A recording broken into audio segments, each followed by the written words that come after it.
Ibu-ibu mana mau suami kaya daripada miskin?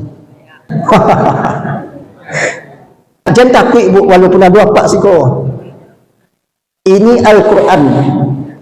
Saya taruh sini. Ini uang 200.000. Ibu pilih mana? Duit apa? Quran. Ngaku salah bu. Saya kalau ditanya, Ustaz, mana mau Ustaz menikah dengan istri yang kaya daripada istri yang miskin? Saya kalau bisa memilih yang kaya, Pak. Tapi kenyataan hidup kan tidak seperti itu. Tidak seperti itu. Muhammad kata Jibril, kau minta kepada Allah, Bukit Uhud ini menjadi intan permata, emas. Ditawar Pak, Muhammad, kau minta kepada Allah, bukit ini dirubah menjadi intan permata, emas. Kemanapun engkau pergi, aku gendong. Apa kata Nabi? Saya tak butuh. Jadi Nabi memilih miskin, Pak. Nabi memilih miskin. Nabi Ibrahim, dimohon maaf Bu, ribuan ternaknya, kaya. Dia pakai anjing sebagai anak buahnya untuk mengembala ternak yang begitu banyak, ribuan. Setiap anjing itu dia kalungkan emas. Sampai kaumnya mengatakan, wah engkau gila wahai Ibrahim. Kenapa anjing kau kasih emas? Ini maaf Bu ya. Kata Nabi Ibrahim, emas itu bagiku hanyalah najis. Tapi hartanya banyak Pak. Aku tak butuh dengan emas, kecuali anjing yang najis juga memakai. Akan jauh dari kita Pak. Jadi yang sesungguhnya hatinya tak terpaut dengan dunia Pak. Nabi pun tak terpaut dengan dunia. Ini untuk mengimbangi hidupnya Pak, saya sampaikan. Bahkan Nabi mendoa, ya Allah ahyini miskinan wa amitni miskinan. Kau hidupkan aku wahai Allah dalam keadaan miskin, dan matikan aku dalam keadaan miskin. Cuma tinggal 3 yang tersisa kekayaan Nabi Pak. Semuanya sedekahkan. 1 pedang, 1 bagol keledai. Yang ketiga sebidang tanah, dan itu pun disedekahkan. Tidak banyak peninggalan dia Pak. Nabi memilih miskin. Awak ini apa Pak? 1 orang yang zuhud. Ini yang payah kita Pak. Orang yang zuhud dia tak butuh dunia. Memang tak butuh dia. Tak butuh. Jadi ada orang tua sedang tidur, datang Nabi Musa. Bangun. Jangan tidur saja. Sudahlah hidup susah, kau suka tidur. Berdoalah Nabi Musa kepada Allah, ya Allah ampunkan hambaku ini atau umatku ini. Sudahlah dia miskin tapi tidak mau mencari karunia engkau. Diwahyukanlah oleh Allah, wahai Musa, ketika aku mencintai hambaku, maka aku jadikan dia orang yang miskin. Kalau dibawa kajian saya ini ke training yang di hotel loh Pak, tak laku nih loh Pak. Tak laku nih. Kalau ini ekonomi yang penting. Bangsa Indonesia ini penyakit yang ada sekarang ini adalah ekonomi. Tapi beda pandangan agama Pak. Ada mengatakan Nabi itu kaya betul, tapi hartanya habis Pak. Orang yang zuhud tak butuh dunia dia Pak, tak butuh. Yang kedua orang yang redha. Dia tidak butuh tapi dikasih Allah. Dikasih Allah Pak. Redha, dia terima. Ini masih mulia nih Pak. Yang ketiga orang qanaah. Dia pagi berangkat kerja. Dagangkah dia? Berkulihkah dia? Dibawa pulang. Tapi yang dia butuhkan hanya sekedar kebutuhan pokok Pak. Dikasih anak dan istri makan. Sudah. Awak alhamdulillah Bapak-bapak, semiskin-miskinnya kita Pak, entahlah ya, kalau mau bekerja, tak pernah awak Pak, anak di rumah tak makan sebelum kita pulang. Ini enggak ada Pak. Pulang suami dulu baru makan Pak. Alhamdulillah tak ada Pak. Wallahu a'lam ya. Ini orang qanaah Pak. Dia hanya butuh sekedar apa menjadi kebutuhan pokok Pak, enggak lebih. Yang keempat adalah orang yang haris, tamak. Ini tamak ini Pak. Siang malam Pak, tunggang tunggi cari piti Pak. sakit-sakit berangkai Pak. Pokok cari kayu Pak. Bara peti banyak Pak. Bersaing dengan tetangga. Tak cukup dengan yang halal, dengan yang haram. La ilaha illallah. Ini orang yang tamak Pak. Saya Pak Bapak, kalau bapiti Pak, saya 1M nih Pak. Tak cukup umur saya menghabiskan Pak. Ini kan nasi maco nih Pak. Taripi. Saya sampaikan sama istri saya Pak. Jangan sambal sampai 2-3. Saya nggak butuh Pak. Tak cukup umur Pak. Kalau anak nanti urusan anak Pak. Rumah saya cuma tipe 36 Pak. Kalau orang yang kaya mungkin mengatakan tipe 36 itu mohon maaf Pak. Kalau ada yang sama, mungkin otak-otak ini Pak. Anak 5, tamat 2. Itulah diposisikan Pak. 22 tahun saya di Padang Pak. Kayo kah saya? Enggak Pak. Bosan saya PNS. Itulah kebutuhan. Ada utang nih Pak, utang. 3 bulan dipotong gaji. Lunasnya bila ketika pensiun. Itulah Allah mengkaruniakan kepada kita. Jadi jangan dilihat hidup orang. Orang berjalan di atas kudrat dan iradah Allah. Ada takdir untuk dia. Takdir kita beda Pak. Yakinlah Pak Bapak Ibu-ibu yang berbahagia. Ini kita di Indonesia ini udah terjebak hidup dengan sebuah gaya Pak. Hidup dengan gaya. Akibatnya apa? Kita kalau bahasa Minang tabawa barondong Pak. Gandang orang. Kita terbawa-bawa cara hidup orang. Orang Eropah kah? Selebritis kah? La ilaha illallah. Oh, tersinggung Bu? Enggak, ini memang ya sengaja disinggung kok. Supaya jangan gaya hidup itu terlalu merembes kepada kita Pak. Akibatnya kita terbawa arus. Suatu kali Pak Bapak datanglah Fatimah ke rumah Nabi dalam keadaan menangis.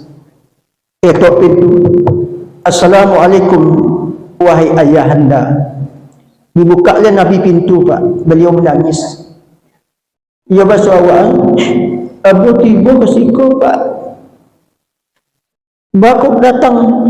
Itulah Pak, lah sehari yang baru tak makan. Mengadu kepada Nabi Pak. Lah sehari tak makan. 1 hari tak makan. Oh kalau awak langsung naik emosi Pak. Laki ke pundung rumah. Oh maaf saya sebenarnya Pak ya. Suami apa itu? Tidak pandai mengasih makan istri. Ini Fatimah anak beliau Pak. Nabi pun jatuh air matanya Pak. Apa kata Nabi? Fatimah, inilah takdir Allah untuk kita. Kau masih syukur Fatimah 1 hari tak makan. Bapakmu ini sudah 3 hari tak makan. Nabi dah 3 hari tak makan Pak. Apa kurangnya Nabi Pak? La ilaha illallah. Yo jauh Pak. Semoga kita tidak terbawa arus. Kalau mau jujur awak Pak, kalau mau mengikuti Nabi, miskin itu lebih abdul ketimbang kaya. Abdurrahman bin Auf Pak, semenjak statement Nabi keluar, tidak pernah kering air matanya Pak. Abdurrahman bin Auf, kata Nabi, wallahi walladzi nafsi biyadi, sesungguhnya aku bersumpah atas nama Allah yang mengenggam hidup kita ini wahai Abdurrahman bin Auf, kau tidak akan masuk surga kecuali nanti la yadkhulu Abdurrahman bin Auf ila habwan, kalau tidak merangkak ke surga.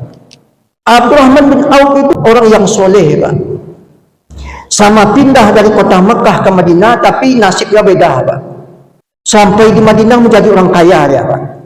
Tapi Nabi mengatakan kau tak akan masuk surga kecuali habwan, merangkak. Banyak orang mengatakan hadis ini dhaif. Saya mengatakan hadis ini ada pendukungnya Pak. Bisa diamalkan, dipercayai. Dari Aisyah, apa kata Nabi? Nanti para sahabatku sudah masuk surga. Ada satu yang tersisa belum datang.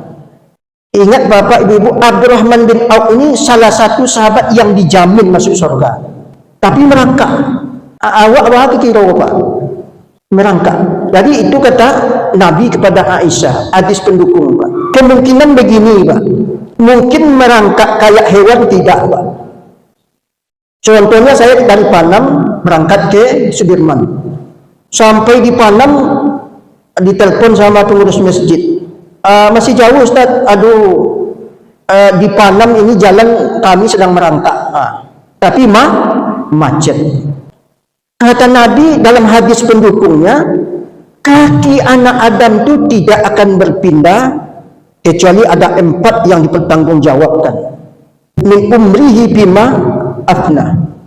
Umur yang diberikan Allah ini dihabiskan untuk apa?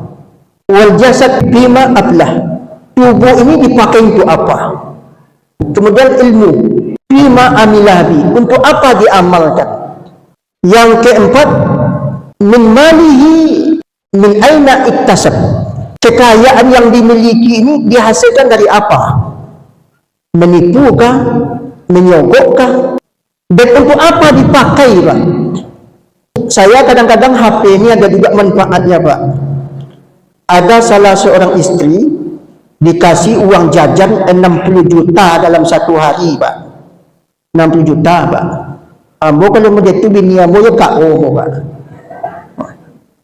60 juta satu hari, itu belum masuk uang ke dapur jajan dia aja, Pak.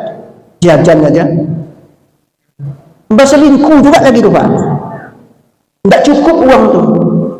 Kata suaminya, apa yang kurang kuberikan? Karena penyakit hati tadi, Pak. Penyakit hati. Maka Abdurrahman bin Auf itu masuk surga merangkak. Prosesnya lama, Pak. La ilaha illallah. Kita ini menghajar gitu, Pak. Menghajar diri kita nih, Pak. Kita bermuhasabah sedikit.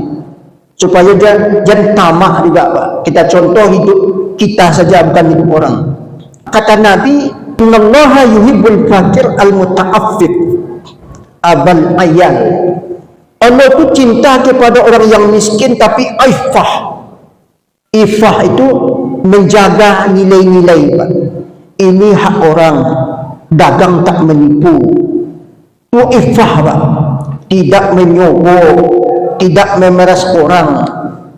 Itu dicintai Allah dan dia punya tanggung jawab kepada keluarganya. Jadi awak ni Pak Bapak laki-laki mencari nafkah itu kemuliaan di sisi Allah. Biarlah kita hidup dengan begini seadanya. Di penghujung ini saya sampaikan hadis Nabi, yadkhulul fakir al-jannah bi khamsi mi'a ala abniyaiha. Orang yang fakir itu, miskin itu dimasukkan ke surga mendahului orang-orang yang kaya selama 500 tahun. Kalau begini Pak Bapak, semoga kita menjadi orang yang fakir yang dimaksud Allah itu, Pak. Amin. Kemudian Bapak-bapak, hadis Nabi menyampaikan, ra'aitu ahlal jannah yadkhuluna al jannah. Saya melihat penduduk surga sudah masuk ke surga, kata Nabi. Wa ra'aitu aksara ahli al jannah minal fuqara. Penduduk surga itu didominasi oleh orang-orang yang fakir dan miskin. Yang fakir dan miskin itu tidak juga menipu, Pak. Jadi penduduk surga itu didominasi oleh orang yang fakir. Kemudian yang aneh nih, Bu, ini Ibu waspada. Wa aktsaru ahli an-nar. Penduduk neraka itu didominasi oleh perempuan. Semoga tidak jemaah istiqomah. Ini mohon maaf, Bu, ya, didominasi oleh perempuan. Ditanya oleh sahabat, kenapa kok perempuan yang banyak masuk neraka, wahai Rasulullah? Kata Rasulullah, syagolaha azakbarun wal ahmarun. Ini perempuan-perempuan yang suka zakbarun wal ahmarun. Badandan, Pak. Ini badandan, rambut dicek, ini makanya ibu-ibu hati-hati. Boleh beli skincare itu tidak apa-apa, belilah, tapi hanya khusus untuk suami saja. Suami saja. Ini saya HP ini Pak Bapak, saya rekam nih, Pak. Saya rekam kan, saya masukkan ke TikTok, saya masukkan ke YouTube. Bapak-bapak kan buka YouTube saya, keluar semua itu ceramah saya di Pekanbaru, bahkan di Padang. kata kawan supaya banyak followernya dapat uang. Tidak itu yang saya kejar, Pak. Saya bukan itu, Pak. Bukan uang menjadi pokok tujuan utama. Ini bapak-bapak, ibu-ibu masukkannya ke TikTok sampai dadanya dibuka-buka, Pak, supaya pengikutnya banyak. Kan gilo, Pak. Gilo. Joget-joget, Pak. Joget-joget. La ilaha illallah, kata kan. Inilah yang mungkin kata Nabi itu, Pak, syagalaha azzafarun wal ahmarun, berdandan yang berlebihan tidak sesuai dengan maqasid tujuan utama dari agama. Ibu-ibu itu rajin sholat, taat kepada suami, puasa Ramadan, itu sudah cukup modal untuk ke surga. Ini Nabi Pak ngomong, bukan saya. Hati-hati ibu-ibu. Makanya neraka itu didominasi oleh perempuan yang tadi itu, Pak, berdandan tidak sesuai dengan agama, dipublikasikan menjadi maksiat dia. Ini bahaya.